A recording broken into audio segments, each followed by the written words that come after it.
Esoteric Meme Breakdown, Episode 26, The Puzzling Debate Over the Existence of the Historic Candlelight Inn. Allegedly opening its doors in 1944 in Beloit, Wisconsin, the Candlelight Inn served as a guest house for those traveling on business between Madison and Chicago. Increasing in popularity, in 1951, the inn unveiled the Candlelight Club, a cocktail lounge that hosted nightly music for the following half of the century. But by 2008, a dilapidated husk of its former self, the inn permanently closed. It couldn't, or refused to, adapt to a changing world. The problem is, no one can agree on whether it actually existed. The person who reintroduced the public to the Candlelight Inn was musician DPCD, who claimed to have performed there on June 22, 2001, between the hours of 9 p.m. and 2 a.m., and who recently released recordings of 3 live sets the band allegedly performed in the Candlelight Club Cocktail Lounge. This May, to celebrate the rediscovered 24-year-old tapes and their first ever public release, DPCD re-performed the concert, nearly word for word and note for note, even reciting from a script all the stage banter that the members had said 24 years ago. After the show, a few listeners confronted Alec Watson, the band's leader, about the legitimacy of his story and of the inn. Watson later addressed the skeptics, releasing both a photo and video of him standing in front of the Candlelight Inn sign, showing metadata that the photo was taken in 2008. He had previously released other images implying but never explicitly stating that they were of the Candlelight Inn. So, is it real? I mean, the sign looks pretty real to me. While perhaps simply defenders of DPCD, people online claim the Candlelight Inn is real, stating they've been there, but also people who have lived in Beloit all their lives claim it never existed. Using the power of the internet, one can easily find the true location of this image. However, when looking at the street view, we are met with a symbol literally next to, but more importantly, apropos to, the Candlelight Inn, Bigfoot. Stay with me here, I'm not getting into conspiracy theory territory. Rather, we now need to examine the music and myth DPCD has cultivated. Let's start with an analogy. When test audiences first saw Napoleon Dynamite, many didn't know what decade the movie was situated in. For that reason, they added a piece of ephemera to the opening title sequence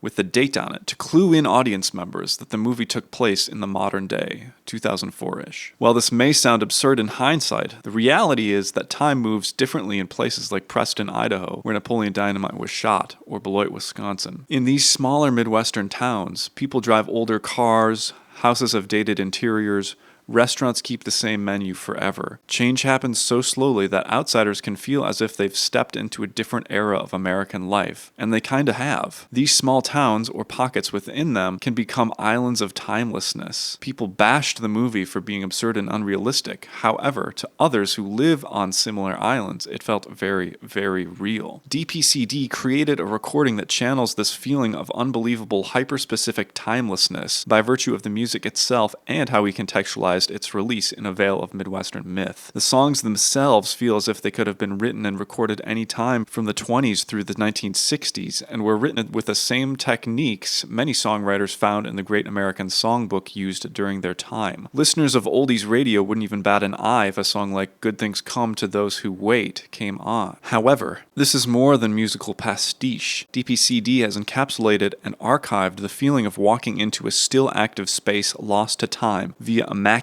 music and deadpan banter. A feeling like you've just set foot onto a 1950s high-budget movie set, but none of the actors break character, even when the cameras stop rolling. It's a strange feeling, disbelief mixed with curiosity mixed with a sense of amazement. As for if the Candlelight Inn is real, well, there are literally multiple places called the Candlelight Inn found throughout the United States, but none that I could find in Beloit, Wisconsin. But then again, it's hard to prove the non-existence of something that someone else claims no longer exists. But, to finish with one more analogy, if you're wasting away in Margaritaville, does it really matter what city and state that Margaritaville is in? Does that change anything? No. You're still in Margaritaville.